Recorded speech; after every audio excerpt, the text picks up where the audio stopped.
Good afternoon from the California Department of Education. My name is Kristen Wright. I'm the State Director of Special Education here at the department. And on behalf of our State Superintendent, Tony Thurmond, we want to welcome you today to the fourth Innovations in Special Education webinar. Today, we'll be talking about meeting the needs, the mental and behavioral health needs of our students with disabilities, which has become even more critical during the last few months of our shelter in place. We've heard from so many families and educators on the challenges they're facing in making sure that we take care of not only the physical health of our children, but also the mental and behavioral health of our children. One parent reached out to us recently to remind us that while we are all living with the realities of school closures and physical distancing, the realities faced by each individual student and family is not the same. And that while we may be all in the same ocean of this pandemic, we are not all in the same boat with what we have to manage and the tools and resources we have available. And we're working to fix that. Equity issues that have classically been faced by many students and families may now be exacerbated by the shelter-in-place orders of this pandemic. I want to reiterate before all else that the health and safety of our students and families and teachers and educators is of our primary concern before all else, and that we need to be hyper aware of how to support our students and families in crisis. We recognize that the many challenges of this COVID-19 situation pose and will continue to partner with local educational agencies to address inequities across our state. The local educational agencies and their innovations showcased during this and all of our innovations webinars are being highlighted as some of the many examples of how educators and their local schools and districts are serving students with disabilities during this pandemic. A huge thanks goes out to the many volunteers on the Superintendent's Innovations and Special Education Work Group, as well as all of our partners across the state who've been advising and assisting with this statewide effort. I'm now going to turn it over to Kristen Brooks, one of our state technical assistance providers at the department from the Supporting Inclusive Practices Project in Riverside, who will provide some logistics and begin this webinar. And thank you. Good afternoon. Thank you all for joining us, and thank you to Kristen and the team at CDE for providing this platform to share the expertise and resources our presenters bring with them today. As Kristen mentioned, my name is Kristen Brooks, Executive Director with the Supporting Inclusive Practices Project, or SIP, out of Riverside County. Also with us, who you'll hear from toward the end of this webinar, is Kevin Schaefer, Director of Program Support, also with SIP, out of the El Dorado County Office of Education. You can access the recorded webinars and related materials through the links posted on the next slide, which are also being posted in the chat for both Zoom and Facebook Live viewers. Please be sure to send any special education or COVID-19 related questions to the email on your screen at sedinfo@cde.ca.gov. I now have the pleasure of introducing our presenters this afternoon. You'll hear from Elizabeth Estes, founder of Breaking Barriers and education attorney, about how critical it is to unify around the supports for mental health and behavior during this time. Next, we'll hear from Janine Topalian, President-elect for the California Association of School Psychologists, who'll share about integrating a system of supports for our students. Next up will be Wendy Agili and Jill Raslan from Mount Diablo, who will share external and internal supports for students and what this looks like from a special education local plan area, or SELPA, to the classroom level through distance learning. Then we have Janae Holtz joining us from the California Association of Health and Education Linked Professions Joint Powers Authority, whose mission is the relentless pursuit of whatever works in the life of a child. And finally, we'll hear from Luke Anderson from Placer County and Lisa Phillips from Rockland Unified about the statewide Positive Behavior Intervention and Supports, or PBIS, coalition, and supports at the district and site levels being provided during distance learning. So we'll start with Elizabeth. Thank you for being here with us, Elizabeth. Take it away. Hi, thank you so much for having me. This is probably the most important work I think anyone could be doing right now. I am the founder of Breaking Barriers, which is a nonprofit working to align California's child-serving resources around the very real needs of children and families. And I'm also an education attorney for the public schools, building health and wellness programs and special education programs. I just wanted to start by talking about the fact that even before COVID-19, we were already seeing an exponential increase in identified social, emotional, behavioral health needs for California's children. Suicide, suicidal ideation, self-injury, anxiety, and depression were on the rise, and all of our educators and administrators working very hard to address that. Next slide. We now have COVID-19 and shelter in place, which brings an additional impact on all of our students, increased anxiety, mass disruption of their routines, social isolation, economic instability for so many of them, and additional family strain. And all of this impacts the students' ability to access their education. Next slide.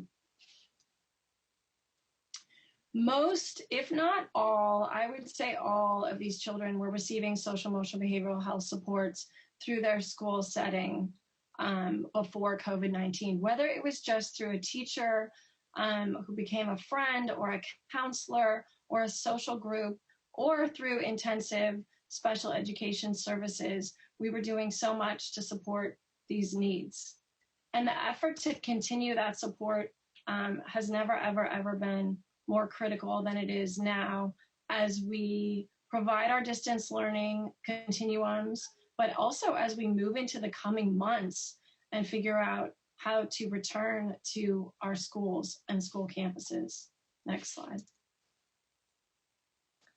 The presenters after me are working in the field and on the ground, and they're going to discuss not only how this is actually happening in the field and the strategies that they're finding to do it, but also the fact that no one agency or person can do this alone. We have to unite now more than ever. Next slide. We have to unite with our students and do outreach to them, but also with our parents and families in ways we have not in the past, as they are being asked to be involved in their children's educations now more than ever before. We have to unite with each other and fellow educators, not only to figure out the strategies that we're finding across the state to do this work and to help each other identify those and implement those, but also to help ourselves to support each other, because this work is very hard. We also have to unite with other local agencies that are simultaneously tasked with serving these exact same needs for children and families, like Department of Public Health, Department of Behavioral Health, Social Services, Probation, and all the community-based organizations. In that way, we can identify the continuum of supports most impactful for them and that they need, as no one agency is going to be able to do this alone. It's not easy. I'm a mother of 3 children working from home. They're doing their school from home, and I'm a trauma survivor. But we can do this work if we help one another and unite. And I just want to say thank you so much for doing that. And I'm going to turn it over to Janine to talk about the school psychologists and what they're doing out in the field. Thank you. Thank you, Elizabeth.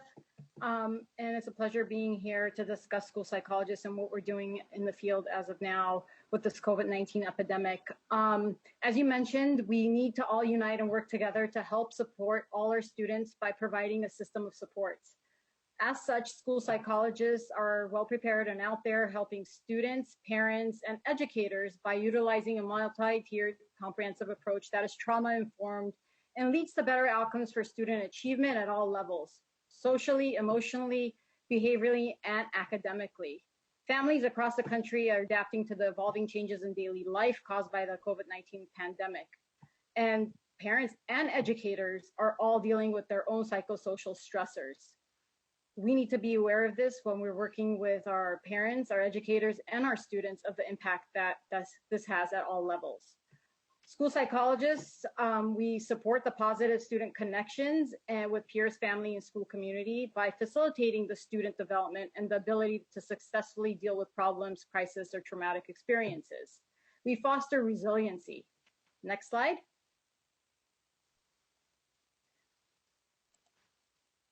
And with that, what we do is we have to provide culturally responsive multi-tier supports.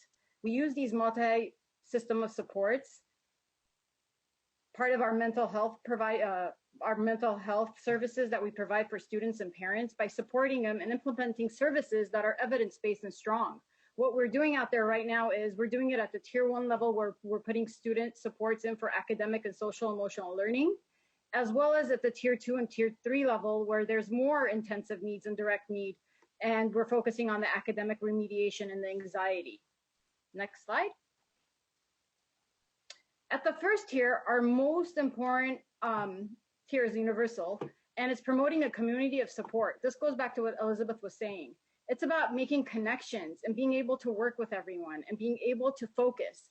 With younger children, what we need to focus on is the availability of their caregivers. That's an essential part of it. With older children, they need to be connected with outside friends, not immediate family, but their teachers, their friends, their cousins, just being able to do some of that and just having that connectiveness. And we're lucky because we have those platforms such as the social medias, the FaceTime or the Google Hangouts or Zoom, to be able to just talk to each other or to be able to play games while they have to. I mean, I see that with my own children, where there's that connection that takes place where they don't really look for more of that support outside because they are seeing their friends. But I do hear from the field, and they do mention that sometimes parents don't have those methods, and students really, really rely on that phone call that we make or that connection, which I'll talk about later.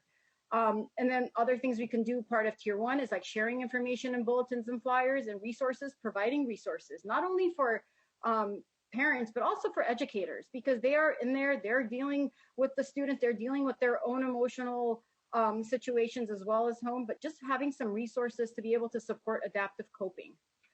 Facilitating virtual classrooms for social emotional learning. School psychologists are in there with the teachers and the students, and they're providing these lessons to help them build resiliency skills, to be able to be self-aware, self-management, social awareness, relationship skills, responsible decision-making. And during stressful times, we need to also take care of ourselves. That cannot be emphasized enough. I think Kristen mentioned this at the beginning as well. We need to take care of ourselves to be able to take care of others. This is essential to being healthy at this time and to continue with what we're doing and supporting. Next slide. At the tier 2 level, what we're doing is providing psychological education. And what that looks like is providing education to parents and teachers about the signs and symptoms of trauma, to be observant and to listen to their children, changes in their behavior, their pattern. Is it different than what it was? Every child and teenager responds differently to a situation.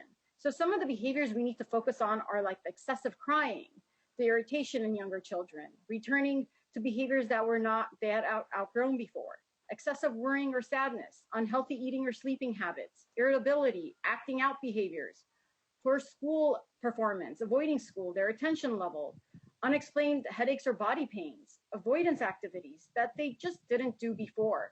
So we need to help educators, and we do help parents with recognizing this and discussing those patterns and collecting some of that data to help to be able to effectively intervene. And then supporting them, because by supporting the parents and the educators, we empower the children by giving them a voice. I mean, last week I listened to a webinar and somebody said, if you name it, you tame it. And I agree on that. When we give the student the right to name something of what's happening, then they have more control over it. So that's something to consider. Next slide. Again, the tier 2, what we're doing is also called check-in. So what a check-in is a short phone call conversation with the student on the phone or via virtual methods. And just being able to say, hi, how are you? How's everything? Is there anything you need? So just being there for the student and having that communication. It's not counseling, it's not telehealth, it's not crisis line, it is just a check-in. How are you? I'm thinking about you. And this was developed by Dr. Sue Coates of our CASP Mental Health Committee Chair and Mr. Tom Saul. Next slide. And our tier 3 is our most intensive, where we provide the psychological interventions, where we're in there, we're doing, so they need more than just a platform that we provide for small group. Now they need more of that intensive, where when social supports are lacking and psychological education is insufficient, what we do is we pick up that phone. They may not even have Wi-Fi, they may not even have a laptop because their brother or sister is using it for their classroom at that time. It's okay to pick up the phone and make a call and say, hi, how could I help you? So this is the virtual reality, but providing more direct services, and then also focusing on stabilizing and grounding persons with extreme stress and collaborating with outside agencies, wrapping around this child. So often we think that we have to do this in silos, but it's not that way. We have groups out there. We need to wrap the child around and collaborate together because that's equals success for all. Next slide. And at this time, I know everyone is concerned about timelines and what that looks like. The California Association of School Psychologists with the National Association of School Psychologists, we understand. We acknowledge that, but our focus at this point has been the mental health of students, families, and educators. The IEPs and the timelines will run as we get more direction from the U.S. Department of Education and CDE. Then at that point, we will proceed. However, there are some things that we could still do. We could still hold IEPs, continue with what we started. If they have completed triennial assessments, we could conduct reviews on initial evaluation plans, depending on what the policies are based on everybody's LEA or district. We could conduct many initial triennial meetings until the end of the academic year per district policy, and then distance meetings, having annuals for those, counseling the designated services as well, being able to hold those IEPs, and then conducting interviews with students, with parents, and then trying to wrap up as much as we possibly can. Next slide. So as we look forward, what are some of the things we can do? So as we look forward to schools opening, we're looking forward to having our schools back, our students back, our parents involved, and our educators back. So how do we do that? There's different things that we could look forward to.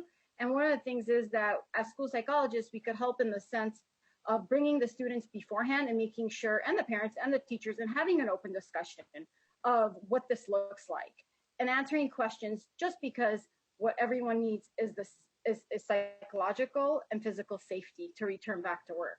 So implementing school-wide prevention programs and social emotional learning lessons across the board, and working on the mental health of all, and taking it as one day as it comes, when it comes down to the assessments, and following through on those, and working with the outside agencies, because we are not alone in this, and we're one person as compared to everybody else in the school system. So by empowering everybody, working together, uniting, and we get better results that way. These are some resources, wealth of information about how to get to talk to parents, to talk to students, or how to facilitate different groups. You can find them on these websites. Thank you. Thank you so much, Elizabeth and Janine, for your information and just reminding us about unifying around this work and around our students, and the importance of self-care as we move through that. Thank you. Next slide. So just a reminder for anyone who joined us partway through this webinar, you can find the resources and materials and recorded webinars here. Also, the moderator is putting this information into the chat, both through Zoom and through Facebook Live. So please be sure to send your questions related to special ed or COVID-19 to the email below, and check out those resources. Next slide. Now we'll move on to Wendy and to Jill. Take it away, Mount Diablo. Hi, my name is Jill Raslan. I'm an education specialist with the Mount Diablo School District. Thank you so much for having me today to give a teacher's perspective on teaching during the COVID-19 period. I'm going to share with you some key components identified in supporting our students, most specifically our students with social and emotional needs. As educators, we generally approach these tasks of how do we do this? How do we implement best practices? What are we going to teach? How are we going to teach it? How are we going to grade it? And what I recommend to all educators is take a breath. Take a breath and think about your students. Think about the families, and think about the current conditions of their lives. Our daily routine that we had gotten so accustomed and comfortable with, of having a classroom full of supplies and structure and routine, that's been eliminated through no fault of any of us. So connecting and listening with your families and your students is going to be key through this period, and then you'll naturally plan accordingly. For our students with emotional dysregulation and behavioral challenges, this disruption is going to create new anxieties and fears. And we need to take a really good inventory before we even approach the teaching aspect of what the needs are of each student and family. And we can do that by looking at the supports that are in place in the home for internal and external supports, and what we can do to help provide that family with support. Next slide. So when we look at supporting our children in a virtual learning world, we're looking at how we can support them externally through technology, space, family support, and staff support by seeing, first and foremost, do they have access to technology? And if not, how can we get them to have access to that? Do they have a place where they can safely access a classroom Zoom meeting, a place where they can quietly do schoolwork, where they're not going to be disrupted? And if they don't, we have to then respond to that. We also want to look at what family supports are in the home. Many parents are working from home. They're working very hard. They're working harder than they ever did, just like as we are. And they're not able to sit next to their child all day or children and support them. Another support is staff support. We are very fortunate in special education that we have teams of support that can help us get through this COVID-19 period. The internal supports that a student comes to learning with are their overall ability levels or their learning levels, the accommodations that we've already put in place for them, whether they're comfortable or willing to ask for help, especially in these various platforms, what motivates these students, how resilient they are, and the tools that they use. All of these are super critical to look at, maybe make some accommodations and modifications to the accommodations and modifications to be able to make them accessible in the online instruction. After we take that inventory, we can look at what methods to use to provide instruction. Next slide. So in looking at classroom supports, we want to look at how we plan our lessons. We want to maintain lessons that are similar to the lessons that we provided in the classroom, if at all possible. Engage them in some online activities and provide support just like they received in the classroom or as close to it as we can. Their learning is going to be synchronous and asynchronous. The best is kind of a combination of both tools. And so we're going to look at how the students can access classroom meetings versus individual meetings, whether they're meeting with other students in sessions to study with. And then we're also going to look at their independent work versus their classwork. Most of our students are on individual education plans. And so they do have individualized goals that we need to address. And we can easily do this with individual Zoom meetings, individual conference calls with parents, and individual assignments. Most importantly, I'd like to say that just like we do in the classroom, it's super important in this virtual world we're living in to allow your students to have multiple methods of learning and multiple methods of demonstrating their learning. And what that's going to look like is an easy way to do that is just a choice board that enables them to have some control over what tasks they attempt, what they turn in, and then project-based learning as well, so that they can have different modalities to express what they've learned. In terms of planning social supports during this time, we want to, as instructors, maintain our class expectations for social interactions. Those are simple things like on Zoom, they have a little hand raising. They can have red lights and green lights for when it's time for students to collaborate versus quiet time to listen to the instructor. But we want to have kind of a general list of class expectations virtually, just like we would in a classroom. critically, it is important to maintain our social skills lessons during this time. Our kids are struggling. And so integrating those social skills lessons, both by creating them in our Zoom meetings and then also taking those opportunities when we see them and grab them, just like we would in the classroom. Have a little mini lesson when you see that something isn't quite working out in a chat room or students are struggling, and teach a mini lesson at the moment on that, and maybe drop the plan that you had for the day. We do that constantly in the classroom. Most of all, I'd say we just need to be creative. We need to design lessons that support multiple ways for students to learn and how they can demonstrate that. In planning these things, we want to look at also planning therapeutic supports through individual therapy, which our behavioral health specialists can do, through group therapy, through Google Classroom, or with our BHS in our Google Classroom. Family therapies can be offered through the behavioral health specialists and outside agencies and through our wraparound services. And I have behavioral and therapeutic supports right in my Google Classroom, just like I would in the classroom at school.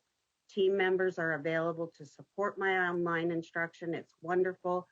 And my assistant can quietly, almost like she's leaning over a student, give them a private message in a chat saying they're being a little disruptive or great comment, and it's super supportive in the virtual classroom. The last thing I'd like to note is that principals play a key role in this, and our principal has been incredibly supportive in our classroom teams as we identify the needs and the limitations of our students and our families, and we let our principal know what those families may need to be successful. She is then able to, when possible, support that family, get them the tech they need, get them the office supplies they need so that they can engage in this online instruction. Last slide. Next slide, please. Our district supports, I'm going to hand that over to Wendy Aguili, who's the Executive Director of Special Education. But before I do, I just want to say that we really need to meet all the needs of our students, not just academic needs, but all of those basic needs, and give the resources that we know are out there to meet the needs of food, shelter, and basic levels of need before we can begin this online instruction. If students don't have those things, they're not going to be able to access our instruction. And Wendy, I'll hand it over to you now. Thank you, Jill. And that was an excellent summary of what we're doing in the classrooms. But the part that I wanted to speak to from the SELPA level is that before we can address the needs of our students, we have to make sure that our teachers and our other service providers have what they need. So we have to come up with plans that are going to ensure that they are served on their own practical needs and also on their own emotional needs, as their whole lives have been disrupted too. People tend to go into education. We want to be helpers. And so obviously when there's, crises happening, we're the people who rush in. And so sometimes though, we are thrown into situations like this one for which we have no preparation at all. So I think on sort of the instructional side of the house, what we're starting to take inventory of is really starting to assess what is it that the people need in terms of practical guidance. In the beginning, we just sort of threw everything at everybody. Here's Zoom, here's Google Classroom, here's Google Hangout, here's all of these different tools. And I think in a lot of ways, it sort of added to the anxiety of people in that they felt like they had to learn all of it, learn it today, be experts at it, then teach their students and bring their other peers along. And so what we decided as a SELPA is that as we would hold a virtual staff lounge for our staff members, and every single day we have a group of about 12 to 15 people who show up, And what we've learned is they've not only shown up to get the emotional support that they need to step out of their own learning and their own lives and their own classroom, and they talk about everything you would talk about in a regular staff round. How are their kids doing? How are their dogs doing? What hobbies have they picked up? But also they have learned to support each other. For example, one of them is coaching another one through how to do the online Google instruction. Another one actually now has so many requests for office hours for tech support. He has to take the information and you have to make an appointment with him.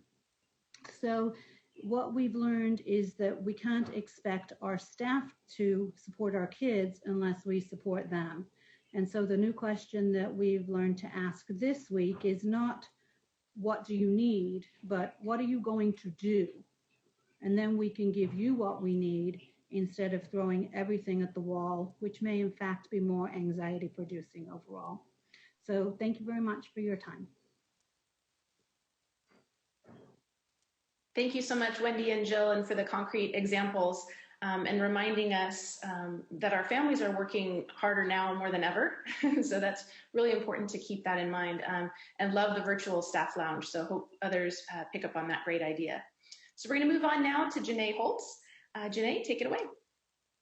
Thanks, Kristen. And thanks everyone for the invitation to share what our organization gets to do every day for kids. And I know that we're not alone. I know it's across the state. So I'm going to give a quick background context, very quick, so that then I can talk about the real mental health interventions that we're providing. Next slide. So our CDE Help is really a larger organization that holds our SELPA, Charter SELPA, and our Children's Center, which is our mental health facility. Then we also have a foundation. Next slide. So the Children's Center is very unique. We provide services to all of our LEAs in our region, which is about 22,000 square miles. It's a very large territory we cover.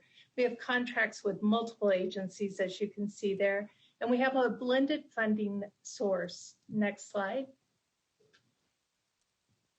So we serve children from birth to 22 years old, and it's not only the child, but with the whole family, because we know they're more than just a child.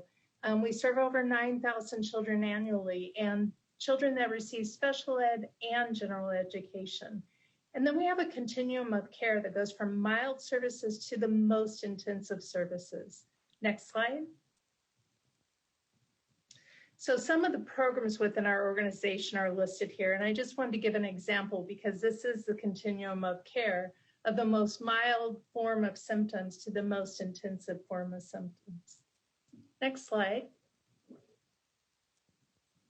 So what kind of interventions have we been doing since COVID-19 appeared in our life and in our world? Our LEAs closed on March 16th, and we knew immediately on March 17th that we needed to do something for all the kids we serve. And so at that time, we started using different platforms, but we have a lot of folks who were not familiar with the virtual world of therapy. And so a lot was done over the phone and those kinds of conversations until people became comfortable with the platform. And so the services we provide are individual and group, sibling set kinds of groups, and family therapy. Next slide. So what do we do with our kids? This is the most important part. So our birth to 3-year-olds, we definitely have kids who are our littles that have a lot of problems with emotional regulation. You know, we hear more and more that kids are getting kicked out of preschool and daycare and those types of things. And so our birth to 3-year-old program really is about teaching parents. And so this intervention really works with them of how to attune to a child, how to help a child self-regulate. We use infant massage for our littlest children in helping to soothe and learn how to soothe and self-soothe. And then we use parent-child attunement therapy, which is a form of therapy where the parent is doing most of the work while the therapist just coaches them in how to respond to a child's behavior. It's the same thing we do in the clinic or in the home. Next slide. So for our 3 to 6-year-olds, I think our therapists are having the most fun probably with this age group and the elementary age, because kids will engage. And at first they were a little concerned that virtually our kids wouldn't want to do this or they'd be distracted. And the kids have actually really enjoyed getting to know their therapist in a different way.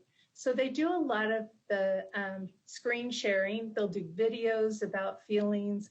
They'll have a preferred activity. So watching a part of, for instance, Frozen, and singing the song and then talking about the song and what the song means and those feelings. The really cool part about this age group, and I would say all of our kids, is that the therapists are saying they're having much more contact with parents than they've ever had before. And so not only are they working on the goals they need to be working on, but they're also having homework and the parents helping to continue that work.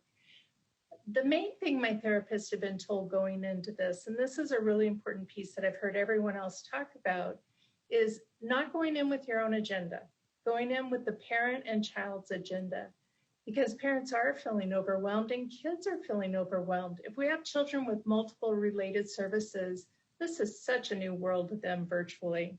And so it's really about asking the first question going into a therapy session: how are you doing? How's everyone doing?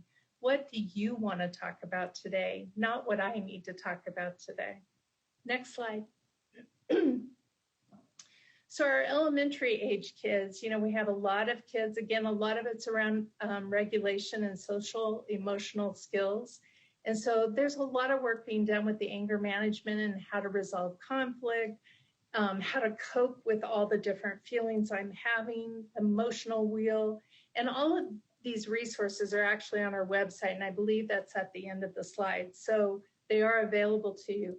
We have several workbooks about anxiety and grief and loss, and as has already been discussed, we have seen an increase in anxiety and depression in our kids, and the unknown of what this thing is and how it's impacting not only my parents and my siblings, but me. And so we're trying to address that as much as possible as we meet with our kids. Next slide.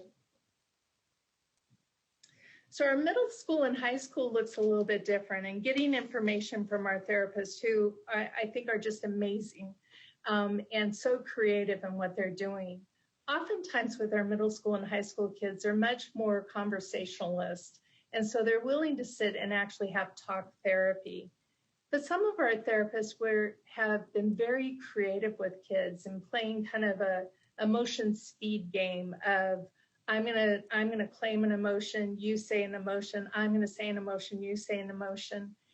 And when you repeat an emotion, then it goes into a different level of questions. And it gets a little bit deeper into what's going on with children who may be more reluctant to engage in therapy. And they're having great successes with that. The therapists are talking about they use music as a platform with the kids and let the kids share what their music is, and then to talk about why does that touch you in your heart, and if it brings an emotion out of you, what is that trigger, and how do we identify triggers and know how to maintain those, so that if they're emotions that can get out of control, of how we help that not escalate. Next slide.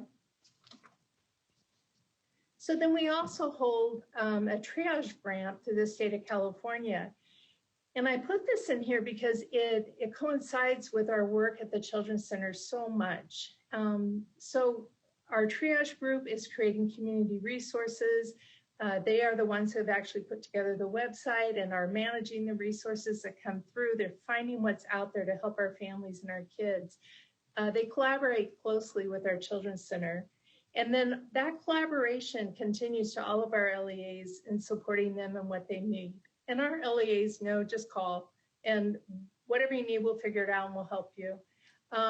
They're providing webinars throughout the state on universal screening, on bullying, and doing some great work there. They share behavior strategies with parents and educators, and often called on to do that. And then they created a portal for parents plugged in. And this has become a really great portal that actually our LEAs are putting on their websites to help parents just know where they can go and what they can do.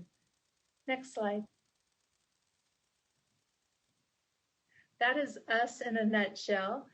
Here's my contact information, as well as the director of the Children's Center, Linda Yamas.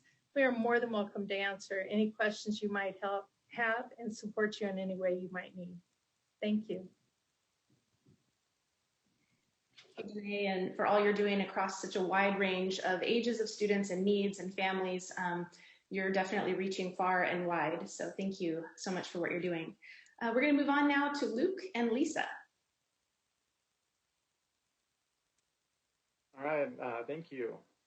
So my name is Luke Anderson, and I am the Senior Director of Prevention Supports and Services for Placer County Office of Education, and here also representing the California PBIS Coalition. One of the things that we've been doing as the COVID pandemic has hit has really shifted our focus to families and direct support in both these entities. I think this is maybe especially important to me in my current role, in that not only am I a director at a county office of education, but my wife is an assistant director at a school district, and we have a 2- and 4-year-old now home without daycare. So we are very much a part of the professional side of the pandemic, and also very much a part of the human side of the response. And even with all the resources that we have, we are navigating this with as much grace as we can, and really trying to be as empathetic to what is happening out there for families right now. So I'll go ahead and jump to the next slide here.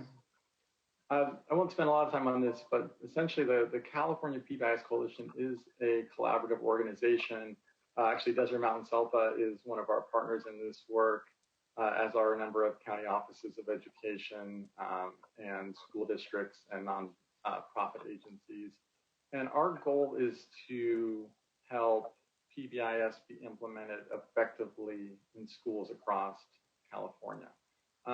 Because this work actually happens at the school site level, I'm really happy to be here with Lisa, because she's going to be able to talk a little bit about what this looks like for them. There are a number of resources at pbisca.org. That is the California PBIS Coalition website, including a number of resources for providing behavior support in home. And I'll actually be talking specifically about one of those resources here soon. Next slide, please. So one resource that we developed at Placer County, and in fact, you'll see that we have a tiny URL to a Google folder right now because we just launched this today, is PBIS at Home. So PBIS stands for Positive Behavioral Interventions and Supports. And traditionally, that's been deployed in the school setting. In fact, PBIS is the most deployed evidence-based practice ever. So no other evidence-based practice has touched more people than PBIS has. It's currently in over 26,000 schools. You can imagine how many students are in a school, and pretty quickly we're able to reach a number of students. The current project I wanted to tell you a little bit about is PBIS at Home sequence. So what we've done is we've provided a PowerPoint with notes and a workbook for really what we see as practitioners to support getting some of these core practices in place in home. So there are certain things we know that if we put in place, we're more likely to have behavioral, social, emotional, and behavioral success. And that's what this work is really focused on. So next slide, please. So within this scope, what we've focused on is supporting practitioners. So folks that are out working in homes right now, or working with families, and being able to deploy some of these strategies. So about 2 hours ago, I started a webinar in Placer County, and we had providers from community agencies, we had providers from our county office of education, and providers from school districts that were taking this content in, and then we're going to then go and support families in establishing effective behavioral supports and strategies in their homes. And the big buckets of work that we focused on were establishing routines and schedules, developing home behavior expectations. One of the things we know is, of course, that if young people know what's expected, they're far more likely to be successful. And we want to flesh that out into not just having a few behavior expectations, but really defining what that's going to look like within the various routines in a household. So I can tell you right now, in my household, one of the routines that I'm working with my young learners on is getting through some centers. Not so hard with the 4-year-old, with the 2-year-old, it takes some practice, and sure it's helpful if I know what I expect of them before I begin that work. And then once we've established those expectations, of course, having some strategies for encouraging them. So how do we teach those expectations? How do we remind students of those expectations? How do we acknowledge them when they do that? And of course, responding. And I think really importantly right now, how do we take care of ourselves so we're able to be present and provide those supports in a meaningful way? So that URL there, that is again to a Google folder. We have the slides in there. We have a handbook that really lays out the steps that a family could take. We really recommend that they do that with somebody that is a little bit more fluent in these practices, but you certainly could pick it up and develop it yourself. And we're trying to get that out into the world. Again, at the PBIS website, there's also several other versions of similar work as well. All right, next slide. And then wanted to close on here. One of the things that we've done at California PBIS Coalition is we've tried to encourage schools to adopt PBIS. We know that it works, but we also know that it's only going to be impactful if schools adopt the practice and then implement it well. And one of the strategies we've used for encouraging schools to do that is recognizing schools for their implementation of PBIS. We developed an updated system this year, and we launched it at the beginning of March. And you can imagine how well that went when we required that schools had outside visitors. So we quickly went ahead and ended our traditional recognition system that we use to encourage schools to adopt PBIS. And what we've done is we've launched something called the California PBIS Community Cares Project. And what we're looking for are examples of how schools are providing behavior and social emotional supports. And again, that's at pbisca.org. And what we're going to do with those is we're going to disseminate that information, and then we're also going to acknowledge those schools that are doing that work. One of the things that we've learned quickly in supporting behavior is you can't coerce people into being nice to each other and nice to kids. So really what you need to do is create some systems that acknowledge and reinforce people for doing that work. So the California PBIS Community Cares Project is our way of supporting that work. So if you know of a school or a community agency that's doing good work, we really encourage you to visit the website there and submit your story, and we'll do what we can to acknowledge schools that are doing this important work and get the word out. One of our the most successful recognized schools that we've been able to partner with in Placer County was Rockland Elementary School, where Lisa's from. Now she's at the district office, so she may be sharing a little bit more of a district perspective here. But on that, I'm going to hand it over to Lisa to tell their story. Thank you, Luke. Next, thank you. I am Lisa Phillips. I am a part-time instructional coach and a part-time third grade teacher at Rockland Elementary. So I have the unique opportunity to work at the district level and at the site level still. So it's a really great privilege to have my hand in both worlds still. I first want to thank Luke for the opportunity to work with him today. I can't extend enough thanks to the Placer County Office of Education for supporting us through our PBIS journey on the district level and site level. What I would proudly share today is our work through our district level of supporting our parents on the distance learning in terms of academic and behavior and emotional supports. One of the things that our Ed Services team with our instructional coaches that created once we went into the home learning model was creating a parent distance learning website. On that website, we have a designated tab that is full of resources for emotional health. On that tab, you can see resources for behavior, resources for coping strategies, mindset strategies, and also mindfulness practices.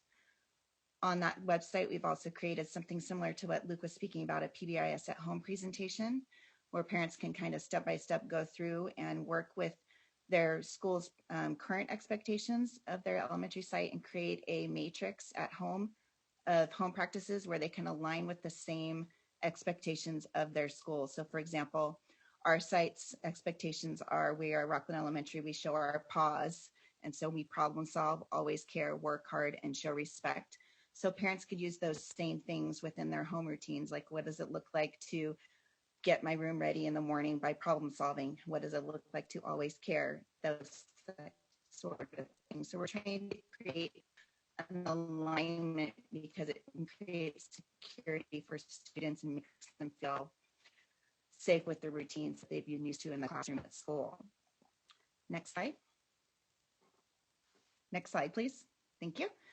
And at the site level, we are still implementing our PBIS through all 3 tiers. Through tier 1, which is our universal supports, our teachers had been trained at the beginning of the year to run classroom circles, and that was one of our practices in our regular normal classroom routine. And we have encouraged and have had a lot of our teachers continue those classroom circles through Google Meet or through Google Classroom using prompts, things like that. Some teachers, if they, they start with very low level questions and just very engaging, trying to build community questions. And then if some of those more challenging questions are coming in, or we want to do some emotional check-ins with our students, we have also used platforms such as Flipgrid, where you can moderate the responses so that the response only comes to the teacher directly, and then the teacher can respond directly to the student back. So there's a safe place for students to communicate at that one-on-one level with their teachers as well. Other teachers are sending home emotional supports through our newsletters, such as ways to institute a calming corner within their home for parents, or punch cards that parents can print out and create the same kind of positive incentives that we've been doing in our classrooms throughout the school year in their homes as well, to keep that consistency going. At the tier 2 level, we continue to meet with our behavior intervention team virtually. And so throughout that, we are checking in with our students that are receiving check-in, check-out support, and our mentors are still supporting those students one-on-one through either emails or online video conferencing, sending letter in the mail, things like that, so that there's still another connection with an adult besides the classroom teacher for the students that can use that extra support. And then for our tier 3 practices, we have continued our students. We are providing one-on-one virtual support with the students through our school-based therapy, and updates are given to the intervention team lead. And then as an intervention team, when there's openings or something arises and a student needs more support during this online learning time, we can do additional referrals and continue to utilize that as a support for our students that need extra assistance during this time. So those are our 3 tiers of our site level work that we're doing. Next slide, please. We are always willing to share. So I did a lot of live links in my slides, but if there's anything else that you've heard me talk about or questions, please feel free to reach out. I am happy to be a resource for anybody that I can help during this time and beyond this time as well. Thank you so much for your time today. Thank you both, Luke and Lisa, and to all of our presenters for sharing with us today. We wish you well as you continue to do the best to take care of yourselves, your loved ones, your students, and your families. We really appreciate your expertise and are just honored to have brought this webinar together. So now I'd like to hand it over to Kevin Schaefer, who's going to close us out.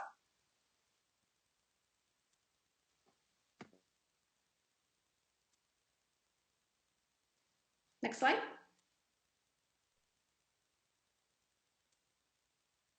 Thank you, Kristen, and a huge thank you to all of our presenters today.